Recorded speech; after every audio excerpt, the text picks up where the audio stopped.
Di sini kami akan mempresentasikan mata kuliah manajemen jasa, tugas makalah dengan judul tugas laporan akhir manajemen jasa penelitian kepuasan pelanggan terhadap kualitas pelayanan pada perusahaan PT JNE. Perkenalkan, nama saya Jamansen, NIM B11 2017 04605. Nama saya Bagas Hadi Pratama, NIM B11 2017 04602. Perkembangan dunia bisnis yang sangat pesat berdampak pada semakin banyak unit usaha baru yang dirintis masyarakat baik berskala kecil, menengah maupun berskala besar. Fenomena tersebut diikuti dengan pesatnya perkembangan perusahaan penyedia jasa pengiriman barang atau jasa kurir. Keberadaan jasa kurir mampu menunjang para pelaku bisnis karena dapat mengirimkan barang kepada pelanggan baik yang berada di lokasi usaha maupun yang berada di jauh lokasi usaha, sehingga dapat memperluas cakupan pasar yang secara otomatis akan meningkatkan keuntungan dari perusahaan tersebut.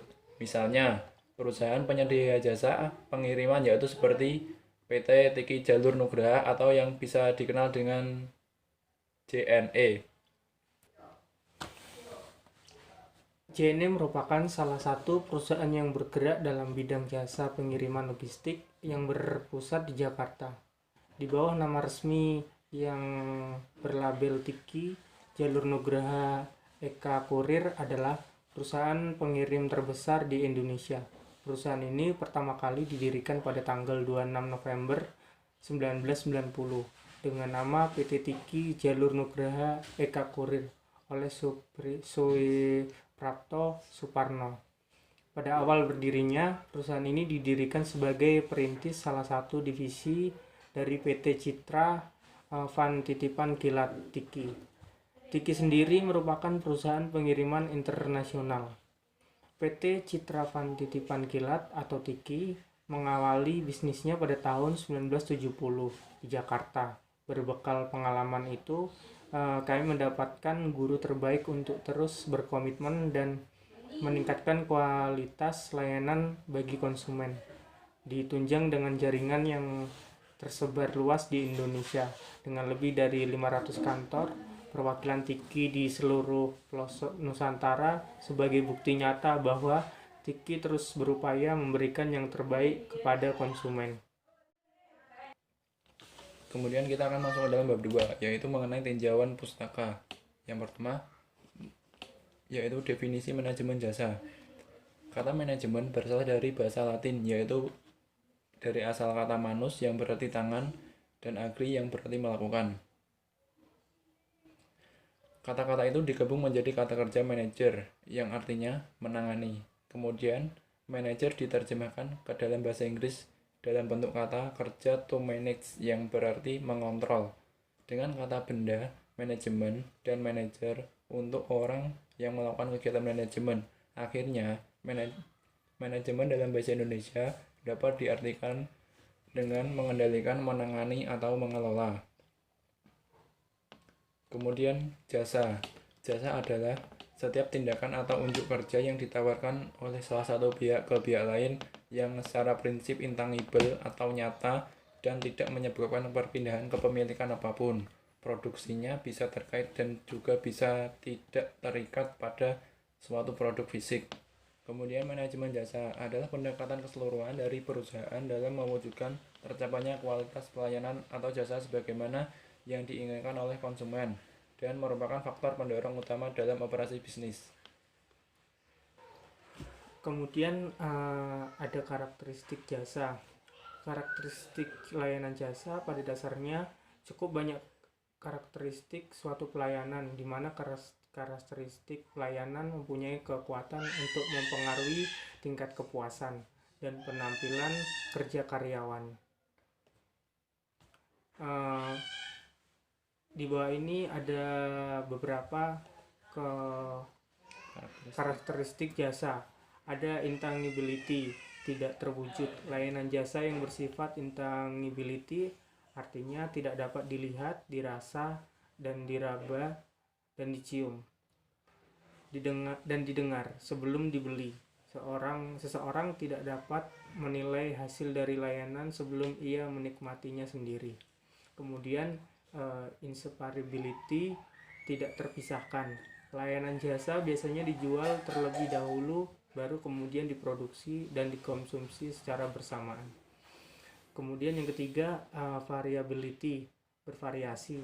Layanan jasa sangat bersifat variabel karena merupakan non-standar di set output, artinya banyak variasi bentuk, kualitas, dan jenis, tergantung pada siapa, kapan, dan di mana layanan tersebut dihasilkan. Kemudian perishability, mudah lenyap. Layanan jasa merupakan komoditi yang tidak dapat tahan lama dan tidak dapat disimpan, sehingga dapat dikatakan bahwa jasa dihasilkan pada saat ada permintaan akan jasa tersebut dan permintaan tidak dapat ditunda. Service quality adalah seberapa jauh perbedaan antara harapan dan kenyataan para pelanggan atas layanan yang mereka terima. Service quality dapat diketahui dengan cara membandingkan persepsi pelanggan atas pelayanan yang benar-benar mereka terima dengan layanan sesungguhnya yang mereka harapkan. Kemudian ada STP, yaitu segmenting, targeting, dan positioning jasa. Pertama, segmenting. Segmenting dibagi menjadi dua. Yang pertama, segmenting pasar. Yang kedua adalah segmentasi pasar. Segmen pasar adalah subkelompok orang-orang atau organisasi yang memiliki satu atau lebih karakteristik yang sama menyebabkan mereka membeli produk yang serupa. Kemudian segmentasi pasar adalah proses membagi sebuah pasar ke segmen-segmen atau kelompok yang bermakna relatif sama dan dapat diidentifikasikan. Tujuan segmentasi di sini adalah untuk membuat para pemasar mampu menyelesaikan bauran pemasaran untuk memenuhi kebutuhan satu atau lebih segmen pasar tertentu. Yang kedua, targeting. Targeting adalah sebuah sasaran, siapa yang dituju. Dalam menentukan targeting, maka dilakukan beberapa survei untuk mengetahui keadaan pasar nantinya, agar ketika proses pemasaran tidak salah sasaran. Yang ketiga adalah positioning. Positioning adalah suatu tindakan yang dilakukan oleh perusahaan untuk merancang produk dan pemasaran agar selalu diingat oleh konsumen. Kemudian ada marketing mix dan dalam manajemen jasa. Marketing mix merupakan strategi pemasaran yang dilaksanakan secara terpadu atau strategi pemasaran yang dilakukan secara bersamaan. Strategi tersebut digunakan dengan menerapkan elemen strategi yang ada dalam marketing mix itu sendiri. Teknik marketing mix. Yang pertama ada produk. Produk di sini bisa berupa apa saja, baik yang berwujud fisik semacam makanan, buku, maupun yang bersifat digital serupa aplikasi dan sebagainya. Yang kedua, price, harga. Harga yang dimaksud adalah sejumlah uang yang harus dibayar oleh user atau klien untuk mendapatkan produk yang Anda tawarkan. Yang ketiga, saluran distribusi. Saluran distribusi yang tepat juga menentukan berhasil tidaknya strategi marketing. Yang keempat ada promotion. Promosi yang dimaksud adalah sebuah upaya persuasi, bujukan atau dorongan untuk mengajak para konsumen maupun calon konsumen untuk membeli atau menggunakan produk maupun jasa yang dihasilkan oleh suatu perusahaan. Yang kelima ada people SDM. Faktor sumber daya manusia sangat menentukan maju tidaknya sebuah perusahaan. Tak dapat kita pungkiri bahwa faktor ini berperan penting dalam membuat suatu kemajuan. Yang keenam ada proses. Proses yang dimaksud yaitu urutan pelaksanaan atau kejadian yang saling terkait yang kemudian bersama-sama mengubah masukan menjadi keluaran. Pada perusahaan produsen, pelaksanaan ini dapat dilaksanakan oleh manusia atau mesin dengan menggunakan berbagai sumber daya yang ada. Kemudian yang ketujuh ada packaging. Packaging atau kemasan. Kemasan mengacu pada cara produk atau layanan Anda muncul dari luar. Kemasan juga mengacu pada orang-orang di perusahaan dan bagaimana mereka berpakaian dan berperilaku saat berinteraksi dengan pihak luar. Kemudian yang kedelapan adalah physical evidence atau bukti fisik seperti gedung usaha, testimonial, pelanggan, izin usaha, dan lainnya adalah faktor pendukung yang penting dalam mempengaruhi konsumen. Kemudian ada priority. Priority adalah untuk meningkatkan daya marketing adalah menciptakan prioritas dalam melayani pelanggan. Dengan tindakan tersebut, tentu membuat konsumen merasa puas dan berdampak terhadap pemasaran dari mulut ke mulut. Yang ke-10, partner. Bagian terakhir yang turut membantu dalam memperluas jangkauan marketing untuk meningkatkan penjualan bisnis adalah partner atau mitra bisnis. Semakin banyak punya partner, maka semakin populer produk yang ditawarkan, dan hal tersebut menjadi daya dobrak yang kuat dalam marketing dan menarik. Kemudian ada metode penelitian. Metode observasi yang kami gunakan menggunakan analisis deskripsi kuantitatif.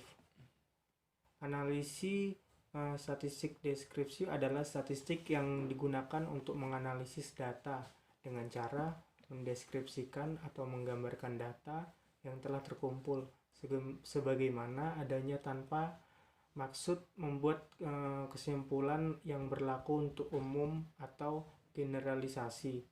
Analisis ini hanya berupa akumulasi data dasar dalam bentuk deskripsi semata, dalam arti tidak mencari atau menerangkan saling hubungan, menguji hipotesis, membuat ramalan, atau melakukan penarikan kesimpulan.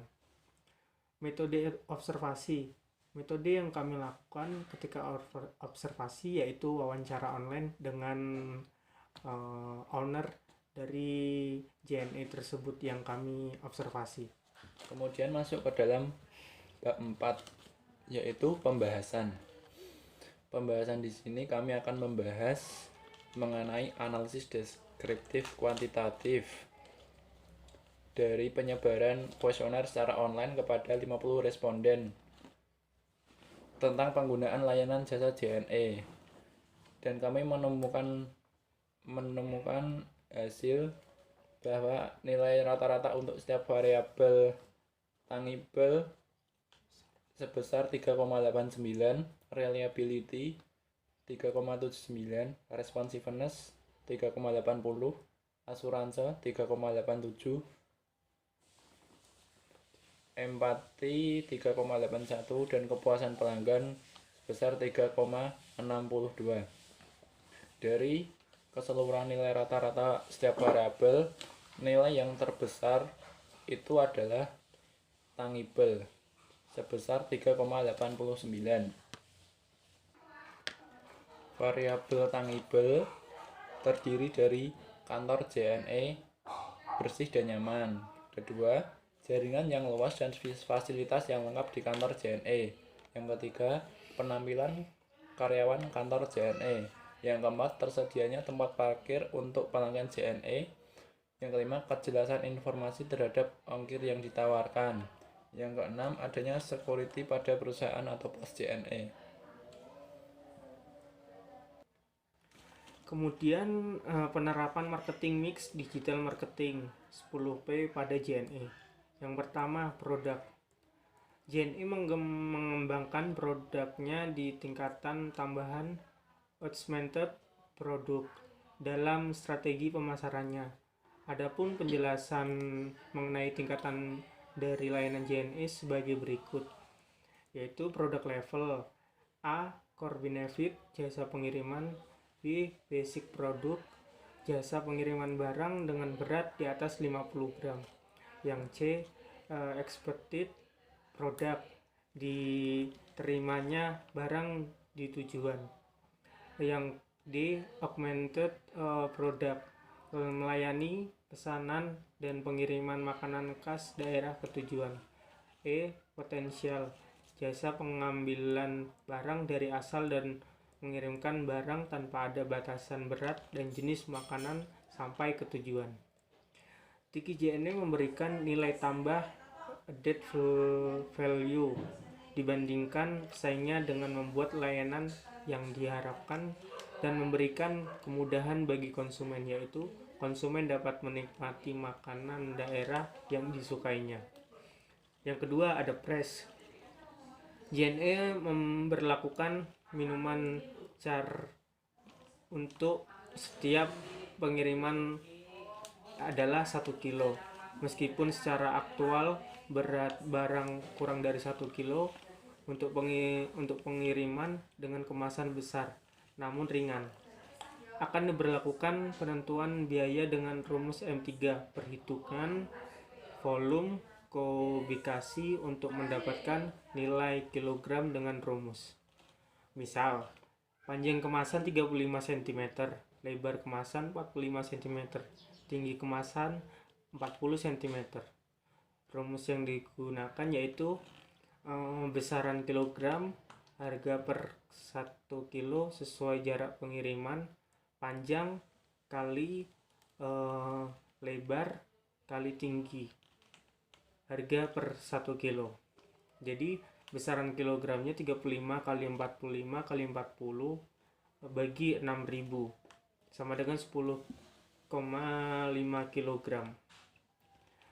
Maka perhitungan volume 10,5 kg akan menjadi 11 kg, sehingga total perhitungannya menjadi 11 kg dikali 13.000.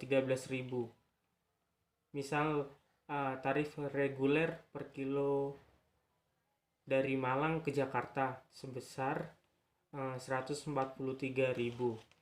Meskipun pada kenyataannya bobot barang cuma 7 kg. Misalkan artinya perlu dicatat besar kemasan sangat mempengaruhi jumlah biaya. 3. Ada place atau tempat. Lokasi strategis merupakan persepsi responden terhadap tingkat kenyamanan dan keamanan bagi pelanggan.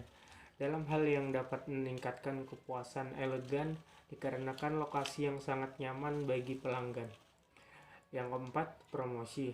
Promosi merupakan salah satu bentuk agar mana perusahaan semakin hari semakin bertambah pula dengan pelanggannya, karena dengan promosi yang baik maka citra perusahaan JNE akan terangkat dan menambah daya tarik konsumen. Promosi yang dilakukan pihak Tiki JNE sangatlah bervariasi, mulai dari periklanan, spanduk, banner, radio, dan acara sosial. Yang kelima, people atau sumber daya manusia. Pada perusahaan jasa sangatlah penting karena jasa membutuhkan kemampuan seseorang untuk memproduksi kepuasan pelanggan sehingga terjadi loyalitas pelanggan. Maka dari itu pihak JNE sangatlah selektif terhadap perekrutan karyawannya. Kemudian yang keenam ada proses. Proses pelayanan merupakan prosedur atau pemproduksian jasa tersebut. Pada perusahaan kurir JNE memberikan standar pelayanan berupa keramahan karyawan, ketelitian dalam penginputan barang, dan alamat yang ingin dituju. Yang ketujuh ada packaging atau kemasan. JNE melakukan dengan menyediakan packaging center di titik layanan. Packaging center pun menjual berbagai macam kemasan khusus yang memaksimalkan keamanan isi paket seperti bubble wrap, new air yang memiliki tingkat kualitas pengamanan isi paket lebih tinggi daripada bubble wrap biasa. Styrofoam khusus pembungkus botol yang merupakan barang pecah belah, paper tube untuk mengirimkan lembaran apapun seukuran maksimal kertas A1, Instapack yang dapat mengembang menyesuaikan bentuk benda di dalam paket. Untuk mencegah berbagai resiko yang dapat terjadi selama paket dalam proses pengantaran, maka paket harus dibungkus dalam kemasan dengan cara yang tepat. Yang kedelapan adalah physical evidence atau bukti fisik. Bukti fisik pada JNE yaitu ruangannya bersih dan rapi. Penampilan karyawannya pada perusahaan JNE sangat menarik kepada pelanggan. Yang kesembilan ada priority atau prioritas. Divisi Express JNE melayani kiriman paket dan dokumen pada waktu tujuan dalam negeri melalui lebih dari 1.500 titik layanan eksklusif dari penjemputan hingga pengantaran yang tersebar di seluruh Indonesia. Layanan ini memanfaatkan moda transportasi tercepat yang tersedia dan melayani beragam bisnis layanan sesuai kebutuhan pelanggan. Yang ke-10 ada partner. Partner JNE telah menjalin kerjasama dengan beberapa online marketplace. Beberapa di antaranya seperti Tokopedia, Shopee, Lazada, Bibli, dan Elevania. Dengan rata-rata pengiriman lebih dari 500.000 paket JNE per hari. Jadi dari hasil pemaparan di atas dapat disimpulkan bahwa para responden sangat setuju dan sangat antusias dengan layanan jasa dari JNE karena tempatnya JNE itu bersih dan tertata rapi, penampilan karyawannya juga menarik terhadap konsumen, dan serta juga pelayanannya begitu cepat sesuai dengan waktu yang telah ditentukan. Misalnya pengiriman akan selesai dalam waktu 3 hari, ya barang itu akan sampai pada 3 hari tersebut, maksudnya tidak molor gitu.